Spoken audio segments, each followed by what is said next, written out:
Or otherwise.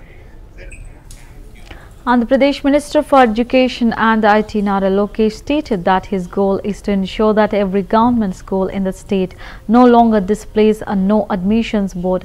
He highlighted that this year the target has already been achieved in 100 schools and expressed confidence that all 42,000 government schools in the state will soon reach the same standard. Responding to a question from Narsaropet MLA Chadalwada Arvind Babu in the Legislative Assembly, Lokesh informed that the previous government's GO numbers 117 and 85 were cancelled on May 13 this year.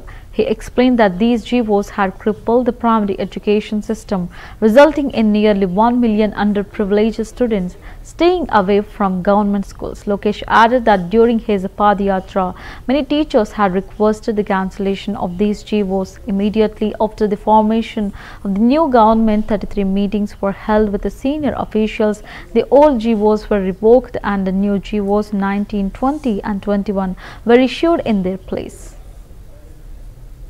చాలా కీలకమైన అంశం ఇది. నాకు personal subject కూడా, ఎందుకంటే వాస్తవంగా చిన్నప్పుడు నేను పెద్ద లైబ్రరీకి వెళ్ళేవాడిని కాదు అధ్యక్ష. కానీ ఈరోజు దేవాంశం చూస్తే పెద్ద ఎత్తున పుస్తకాలు చదువుతాడు అధ్యక్ష.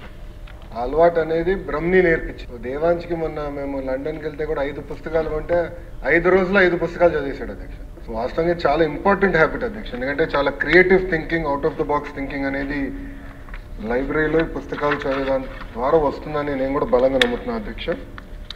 అధ్యక్ష, ఈ సబ్జెక్ట్ మీద మండలి బుద్ధప్రసాద్ గారు, పల్లె సుందరారెడ్డి గారు, గణబాబు గారు మాట్లాడారు అధ్యక్ష. మొదటి అంశం అధ్యక్ష, సెంట్రల్ లైబ్రరీ గురించి గౌరవ సభ్యులు కూడా బుద్ధప్రసాద్ గారు పోయిన సమావేశాల్లో ప్రస్తావించారు ఒక సందర్భంలో. దానికోసం అధ్యక్ష సుమారుగా 150 కోట్ల రూపాయలు ఖర్చు అవుతుందని మేము అంచనా వేసాం.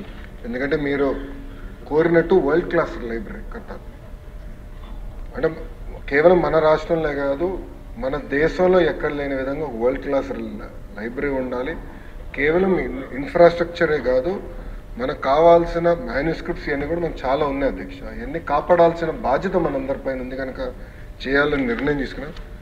ఈరోజు గౌరవ ఇండస్ట్రీస్ మినిస్టర్ గారు హౌస్లో లేరు, ఆయన కౌన్సిల్లో ఉన్నారు.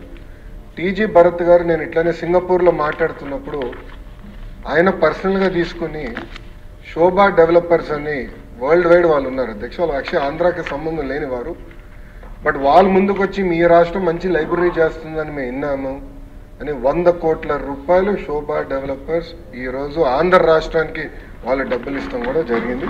ఇది వచ్చే 4 సంవత్సరాలు మేము ఖర్చు పెడతాం. మిగతా డబ్బులు రాష్ట్ర ప్రభుత్వము దాతలు జోడించి ఒక వరల్డ్ క్లాస్ లైబ్రరీ ఏర్పాటు చేస్తామని ఈ సభాముఖంగా నేను మీకు హామీ ఇస్తున్నాను. చాలా కీలకమైన అంశం ఇది. నాకు పర్సనల్ సబ్జెక్ట్ కూడా, ఎందుకంటే వాస్తవంగా చిన్నప్పుడు నేను పెద్ద లైబ్రరీకి వెళ్ళేవాడిని కాదు అధ్యక్ష. కానీ ఈరోజు దేవాంశం చూస్తే పెద్ద ఎత్తున పుస్తకాలు చదువుతాడు అధ్యక్ష. ఆ అలవాటు అనేది బ్రహ్మని నేర్పించి దేవాంశ్కి మొన్న మేము లండన్కి వెళ్తే కూడా 5 పుస్తకాలు కొంటే 5 రోజుల్లో 5 పుస్తకాలు చదివేశాడు అధ్యక్ష. సో వాస్తవంగా చాలా ఇంపార్టెంట్ హ్యాబిట్ అధ్యక్ష, ఎందుకంటే చాలా creative thinking, out of the box thinking అనేది లైబ్రరీలో పుస్తకాలు చదివేదాని ద్వారా వస్తుందని నేను కూడా బలంగా నమ్ముతున్నాను అధ్యక్ష. ఈ సబ్జెక్ట్ మీద మండలి బుద్ధప్రసాద్ గారు,